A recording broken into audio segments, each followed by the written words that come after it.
Hi, I'm Micah Clark. Appreciate you joining us this week. We're continuing over from an interview I did with John Ruckleshaus, a former state senator, a good friend of mine, fascinating person to talk with. And we were talking about, when we closed our last show, about the Indiana race for governor. We covered the Indiana Republican candidates. Go back and watch that if you like. We want to talk a little bit about the Democrat side, and then we're going to talk about some local races as well, because this is an election year where municipal offices are up for election this November. So I hope that you'll vote this month, and hopefully with some of the information we can give you. If you don't live in these areas we discussed, it will certainly maybe tell you about how important the local races can be. So John, it's great to have you with us again. Thank you, Mike. Enjoyed our conversation last time. It felt like it went just 5 minutes long. Right. We had to kind of stop because we'd gone 20 minutes and it felt like just a few. But we covered all the Republican candidates running for governor next year. And we have at least one, maybe two, I don't know the second, but one well-known name, former Republican running for Democrat governor's nomination, is Jennifer McCormick. Now, you worked some with her probably when she was in the... I did. Tell us about her background and...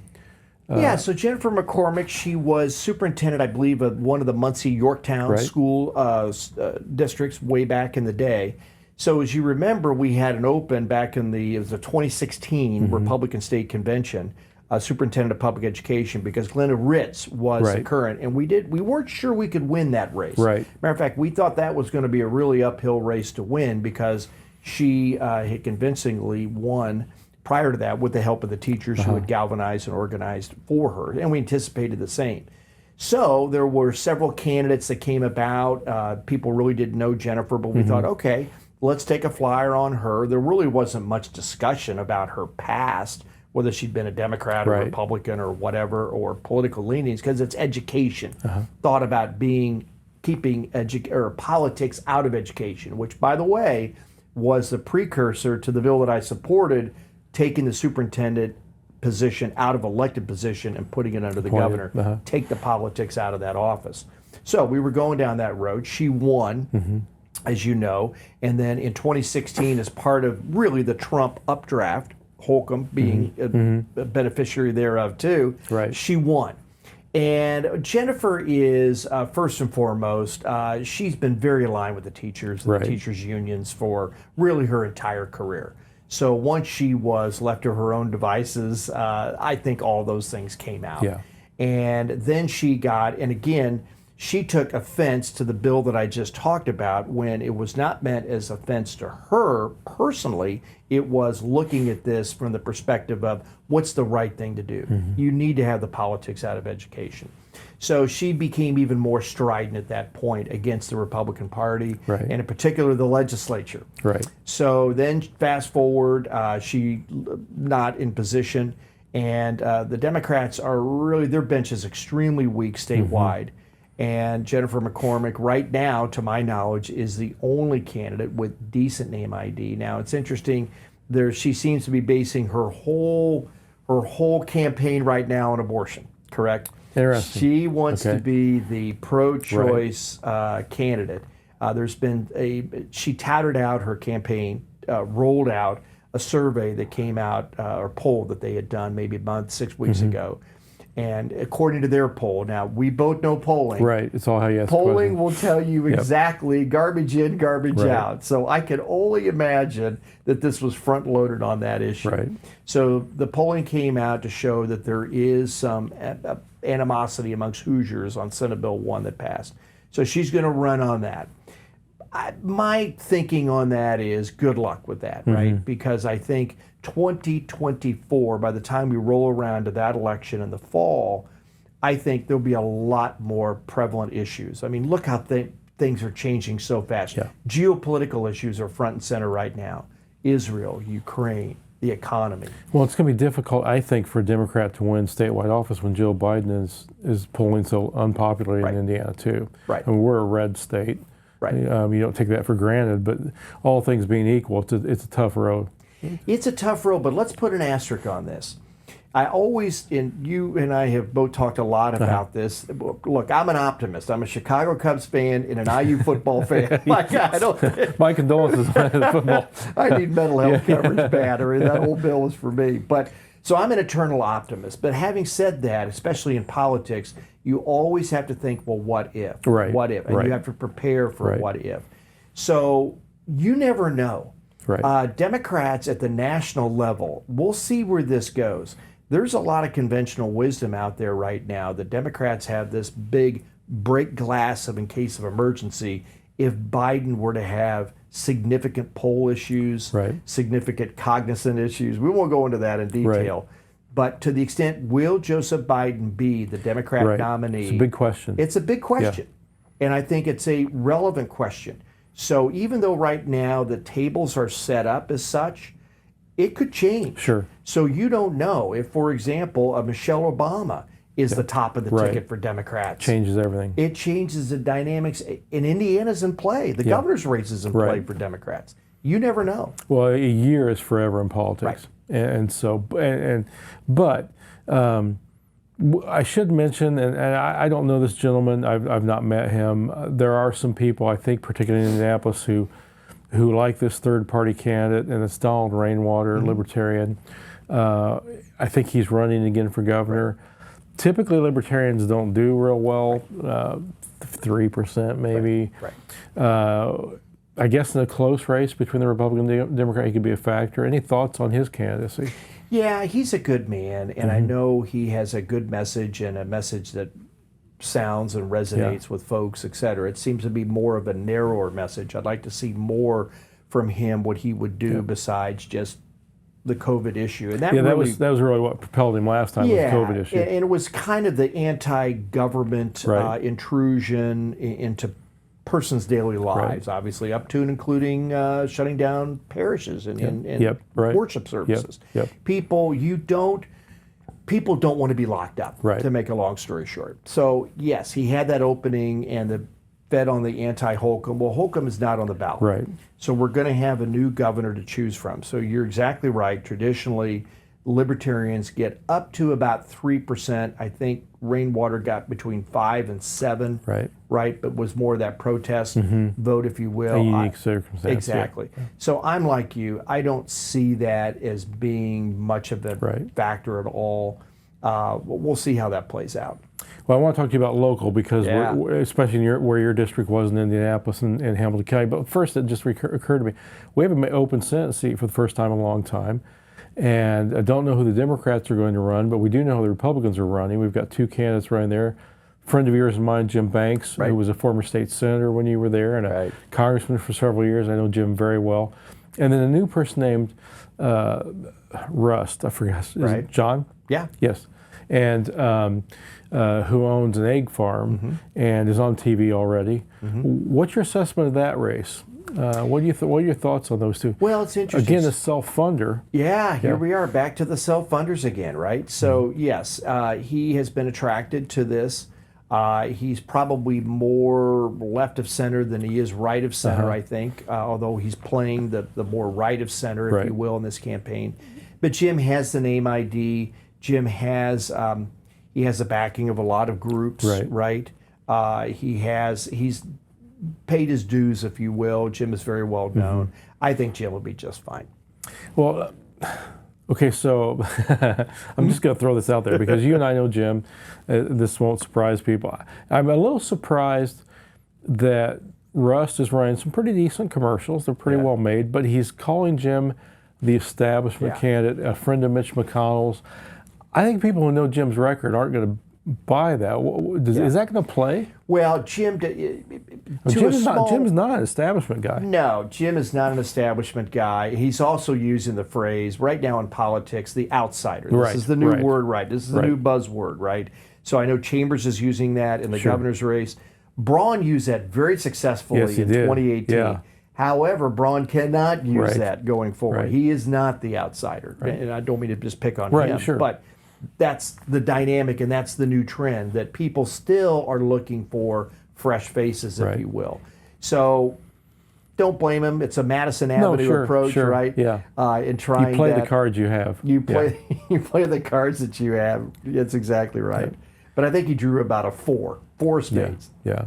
Well, I think one of the most interesting races in our area, where my office is here in Indianapolis, is the mayor's race in Indianapolis. It's the largest city in the state. Right. So even if you're not in Marion County, it's an interesting perspective, because as Indianapolis goes, sometimes so goes the state in a lot of areas. And we have a race that I thought might have been more competitive for a while, and it maybe is now than it was a few months ago. You have two candidates. The incumbent mayor, I thought, was going to be pretty vulnerable given crime. The thing I hear living in Hamilton County in Noblesville and being here in Indianapolis in our office, people are concerned about crime, concerned about the economy. But so we have an incumbent mayor, Joe Hogsett. Tell us about, he's no slouch on how he campaigns. You've known him for a long time. Oh, yeah. What are your assessment of the two candidates running for mayor in Indianapolis? Well, let's do a level set if you don't mind, because and you probably get the same thing. Well, how did Hogsett get elected? This is a Republican town. Well, it's not. Yeah. And this is all across the country, urban areas across the country, Chicago, Portland we know, Seattle we know, Washington, D.C., pick Atlanta. They've all become very dark blue. Demographically, you have... Is that because of schools? Is that because of the failure of schools and people moving out to those wanting safer schools or better schools? Or is there other reasons for that? It's partly that. Again, I think, Mike, it comes back to the demographics of politics. Again, a lot of people, and Jim Banks and I have had this conversation, that we're actually shifting voters. So if you think about it, highly educated, college-educated folks, higher socioeconomics, tend to be concentrated in the suburban/urban areas. So in America today, American politics, the urban area, minority-laden, a lot of minorities, et cetera, tend to be the darkest blue. The suburban areas, the districts that I represented, are the most competitive in the state, in the country. And the exurbs and the rural areas, exurbs being like Westfield, and then rural from there are deep red, shades of red, and becoming deep red. That's just because higher income, higher educated folks, especially urban areas, tend to be more liberal in thought, especially liberal on the social issues. They vacillate back and forth on the fiscal issues because they don't want to vote against their own pocketbooks, correct? They sometimes they do, right? Et cetera. So in those that are associate degree or less. So really the great fault line in American politics today is based on education. Okay. Geography second, but education first. So as a result of that, Indianapolis, Unigov, when we took all the boundaries out, right, to 465, basically, the rings, that brought a lot of those Republicans in through time, but that is metamorphosed to today, we're about a 62% Democrat county. Okay? So whereas I started out 30 points in the hole, whatever it was, Jefferson has about the same, Jefferson Tree has about the same issue to deal with. So urban issues, from a conservative position, you have to approach them differently if you're going to have any shot of being elected. Rudy Giuliani won in New York City, for example, correct? That's an example of that. So Jefferson was doing that. I think, obviously, the most controversial part was the gun issue. So you go back to the beginning of the campaign, Joe Hogsett, and all of these messages are very poll tested, correct? Right. Would you be more likely to vote for this person if you knew, et cetera? Or would you be less likely to vote for this person? So clearly Joe Hogsett's team knew that he was vulnerable on the crime issue. So early on, right after the primary, Joe Hogsett's team came out and blamed the crime issue on constitutional carry. Blamed it on the legislature. It's not my problem. It's not my fault that crime is so bad. It's the Republican and the legislature's fault for constitutional carry. And they tried to blame that on Jefferson and tie him in, because Jefferson, when he ran, sadly, against our former good friend Jack Sandin, who just passed away, state senator. Right, that's right. Good dear friend. Yes, we good should man. all say a prayer for Senator Sandin and his family. Yep. But having said that, when he did run, he had an A rating for the NRA because he was in a Republican primary with Jack. So they've trotted all that out to try to link him, tie him to Trump, tie him to the NRA, because weapons are probably the most sensitive issue. It was one of the most sensitive issues in my district. Well, I remember when Gary Hoffmeister ran 20 some odd years ago. Right. It was interesting. A lot of people agreed with him on everything but that one issue. Right. And frankly, a lot of people disagree with Julie Carson on even more, but that was one issue that she was polling well on. But I remember early on this campaign hearing about Councilor Jefferson Shreve having the ability to be competitive financially, having a lot of positives, but it seemed like right out of the gate he was on the defense. And as a candidate, you don't want to be on the defense. Right, and I think, Jefferson has to run the perfect campaign, and he has to have the perfect turnout. And we'll talk about the perfect turnout in a second.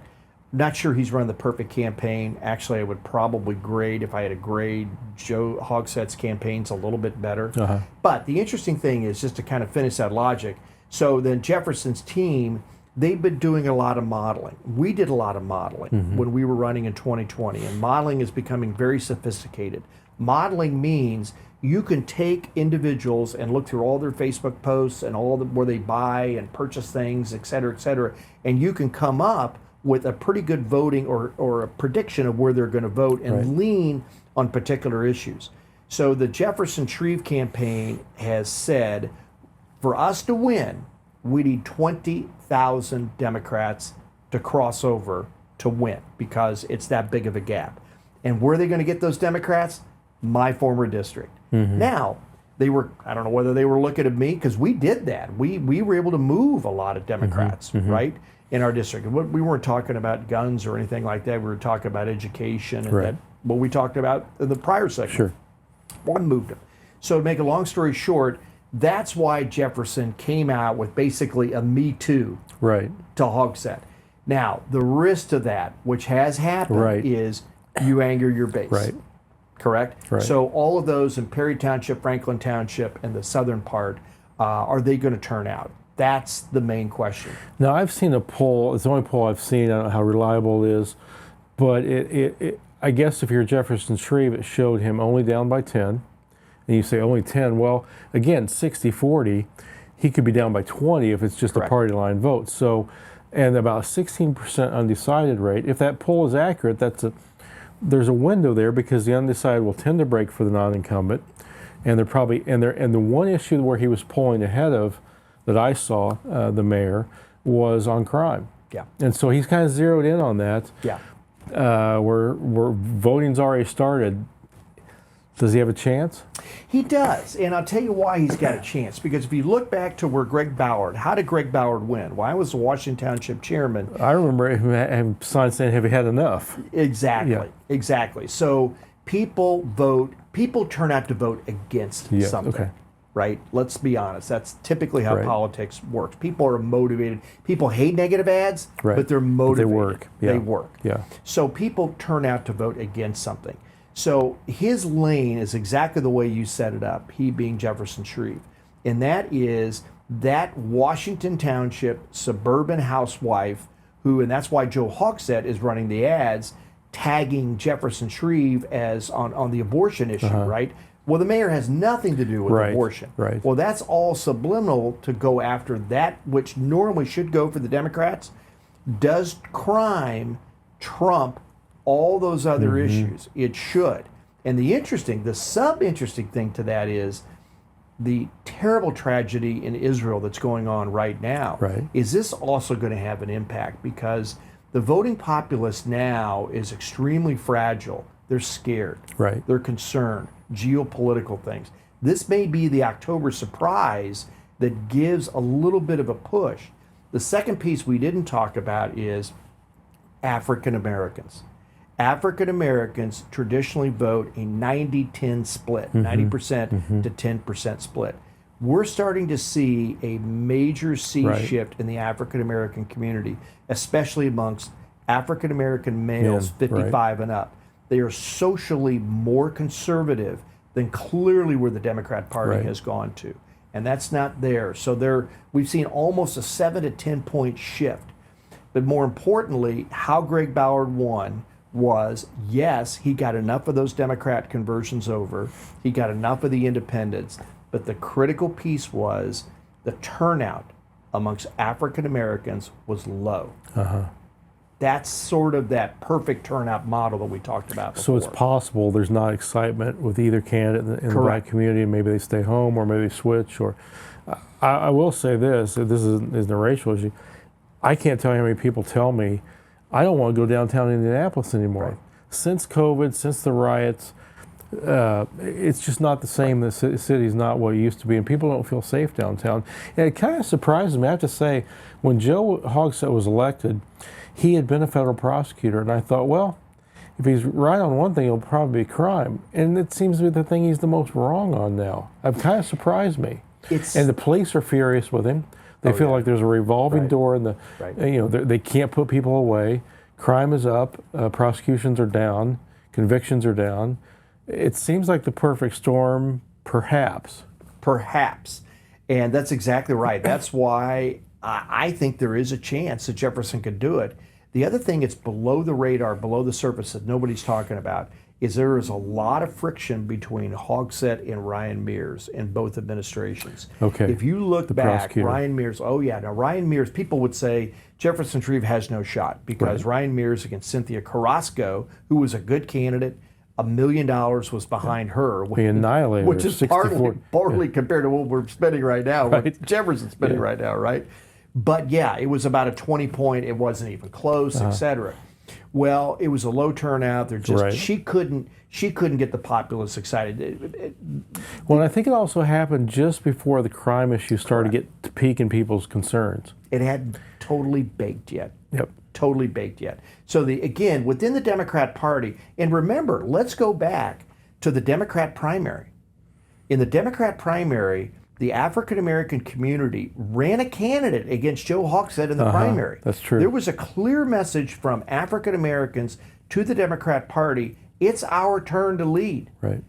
No question about it. So below decks, you don't hear about it. And again, how that could play itself out is turnout. So if turnout's low, and if Joe's support amongst Democrats, and soft Democrats especially, is soft, Jefferson's got a shot.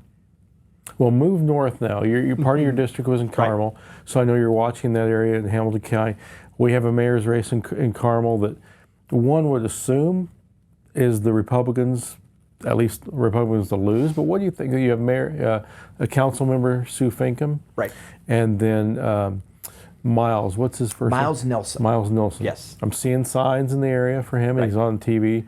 Is that a race that might be competitive? It's going to be competitive from historical standards. I think Sue will win somewhere in the 10-point range, but from a historical perspective, that's closer because historically Carmel has been a bastion of Republicans, right? If you think about the 70s, the 80s, the 90s, and early 2000s, there were a lot of Washington Township and Lawrence Township Republicans that moved up there. Fishers is an interesting dynamic because Fishers are people from all over the country. It's a very diverse community. That's why its gap is narrowing even faster. But Carmel still has a decent Republican cushion, if you will. Again, you look at all the apartments that are being built, right? There's clearly, politically speaking, people's mindset and demographics of people that rent versus own housing. Right? If you own your housing, you're more likely to be Republican, if you will. I mean, they have a Democrat state senator in J.D. Ford who is ultra-left. Right. Nice guy, but ultra-left, representing them now, which people 10 years ago couldn't even imagine. Now, keep this in mind. But he's got a lot of Indianapolis to it. Right. Yeah. Keep this in mind, and I'm glad you brought that up, because if we just break out of J.D. Ford's district and we just look at the Hamilton County piece, he represents the northwestern portion of, or southwestern portion of Hamilton County, which has a very large Jewish population, highly educated, the village of West Clay, all that area, close to Zionsville, which is extremely competitive right now. That's another, they had a Democrat mayor. That's right, they did, yeah. Right. Yeah. Versus the eastern edge of Carmel, which tends to be more established, folks that have been home place, for example. Our good friend Senator Dell used to live there, maybe still lives there, families from there, is an example. And then all of these new apartments, but do they turn out? That's the real question. Now, I know the Democrats are pouring some money into this, over $100,000 from the state Democrat Party. They're looking at this as a quote-unquote pickup, a shock, to say, hey, we're here, we're a player. Yeah. Again, I don't think it's going to be that close at the end of the day. Okay. Are there any other races you're watching, or anything you want to close with? I appreciate your time with us. Oh, happy to do it. It's always we meet regularly. It's always fun to talk. We could do this for hours. But is there anything else that might be worth our viewers listening? Yeah, sure. Yes, short term and long term. So short term is clearly, I think viewers should get out and vote. There's no question about it. A lot of people think, oh, the municipals. But we all get excited about the national issues right now. We say all politics is local. It is, but it's spinning on national issues right now. Put that aside, focus on your local issue right now, and get out and vote. No question about it. But as we have to keep our guard up, and we have to be thinking long term, the Democrats, again, are about as low ebb as you could get right now. Although there could be a resurgence, spoiler alert, I'm already seeing right now they're going to try to coalesce around Bo Bai. Bo Bai is Evan Bai's son, and they are already starting to get behind him to run for Secretary of State in 2026. The path of his father. The path of his father. So I feel so old, the idea that he could have kids that are able to hold office. I can remember when they were born, the twins. Right. Wow. That makes me feel old. It does. So, I don't. Yeah. I want to just get folks to think about. There's more fun to come. Well, Indiana name certainly. Yep. Right. So, well, John, thank you for your time. I appreciate it. I appreciate you joining us. Hope you enjoyed that today. And if you missed last week's interview with John Ruckleshaus, please, we covered a lot of state and national politics and local issues there too. A lot of policy issues. Go back and watch that. But thank you for joining us today. Again, I'm Micah Clark with American Family Association, and have a great weekend.